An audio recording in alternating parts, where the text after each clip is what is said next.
सकाळच्या काळी 15 ते 20 मिनिटात होणारी एक सिक्रेट पेस्ट बनवून केलेली चटपटीत आणि मसालेदार अशी चण्याची उसळ इथे बनवून तयार आहे। नमस्कार, मी सरोज। मराठी फूड कल्चरमध्ये आपल्या सर्वांचे खूप खूप स्वागत आहे।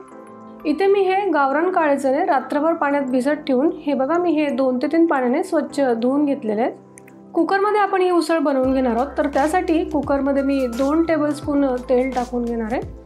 तेल गरम झाल्यावर मोहरी घ्यायची आहे, हाफ टीस्पून। मोहरी तडतडल्यावर जिरे घेऊयात, हाफ टीस्पून। दोघंही छान फ्राय झाल्यानंतर एक मोठा कांदा बारीक कट केलेला घ्यायचा आहे। कांद्याचं प्रमाण ना थोडं जास्तच घ्यायचं, म्हणजे उसळ आपली छान लागते।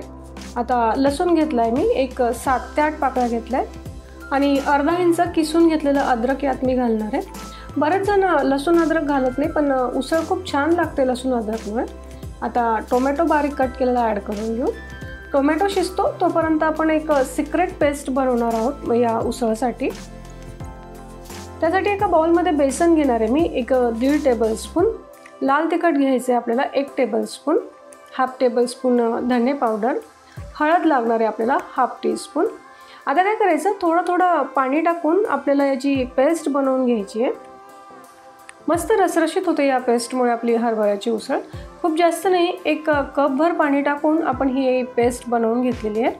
हे बघा, पातळ नाही आणि खूप घट्टही करायची नाही आपल्याला ही पेस्ट, अशी कन्सिस्टन्सी आपल्याला लागणार आहे या पेस्टची। आता इकडे टमाटा एखादा मिनिट व्यवस्थित शिजवून झाल्यानंतर यात आपण उसळसाठी जी पेस्ट बनवून घेतलेली आहे ही पेस्ट आपण इथे ॲड करून घेऊ। या पेस्टमुळे काय होतं, आपली चण्याची उसळ खूप कोरडीही होत नाही आणि खूप अशी रस्सावाली होत नाही। त्यामुळे सकाळच्या ब्रेकफास्टसाठी असो किंवा टिफिनसाठी असो आपण ही हरभऱ्याची उसळ बनवू शकतो।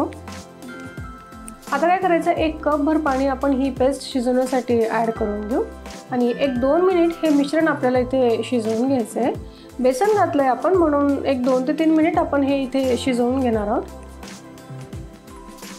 आता 1-2 ते 3 मिनिटांनंतर आपल्या मसालेदार हरभऱ्याची भाजी मस्त चटपटीत होण्यासाठी किंचितसा चाट मसाला आपण इथे ॲड करणार आहोत। सोबतच हिंग घालते, मिक्स करून घ्यायचं आहे। हे बघा, मस्त तेल आलेलं आहे मसाल्याला। आता या स्टेजला आल्यावर भिजवलेले चणे किंवा हरभरे आपण कुकरमध्ये शिजवण्यासाठी टाकून घेऊ। सकाळच्या काळी कुकरमध्ये अगदी 15 मिनिटात तयार होतो हा चना मसाला। आता मीठ टाकून घेऊ चवीनुसार। सोबतच इथेच मी कोथिंबीर ॲड करणार आहे। मिक्स करून घ्यायचं आहे सगळं। या रेसिपीसाठी तुम्ही कुठलाही हरभरा वापरू शकतात, मी इथे लहान तपकिरी हरभरा वापरलाय।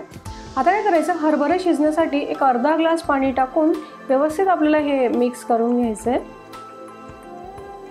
आणि मग कुकरचं झाकण लावून एक 5 ते 7 शिट्ट्या घेऊन ही हरभऱ्याची उसळ आपल्याला इथे शिजवून घ्यायची आहे। आता 15 मिनिटात 6 शिट्ट्या झाल्यावर गॅस ऑफ करून कुकरचं झाकण उघडून घेऊ। हे बघा, चण्याची उसळ इथे आपली मस्त शिजलेली आहे, छान रसरशीत झालेली आहे उसळ। आता सर्व करून घेऊ एका डिशमध्ये। मस्त चमचमीत आणि चटपटीत अशी चण्याची उसळ, त्यावर बारीक चिरलेला कांदा, कोथिंबीर आणि थोडासा लिंबूचा रस। भारीच टेस्ट लागणार आहे आपल्या या चण्याच्या उसळची। तर व्हिटॅमिन आणि प्रोटीनने भरपूर असलेली ही उसळ ऑफिसचा डब्बा असो किंवा शाळेचा डब्बा असो किंवा सकाळचा ब्रेकफास्टसाठी तुम्ही ही हरभऱ्याची किंवा चण्याची उसळ बनवू शकता, खूपच छान लागते। तर हेल्दी आणि अगदी झटपट होणारी चण्याची उसळची रेसिपी तुम्हाला कशी वाटली हे कमेंट बॉक्समध्ये नक्की कळवा। रेसिपी आवडल्यास लाईक करा आणि चॅनलवर नवीन असाल तर नक्की सबस्क्राईब करा।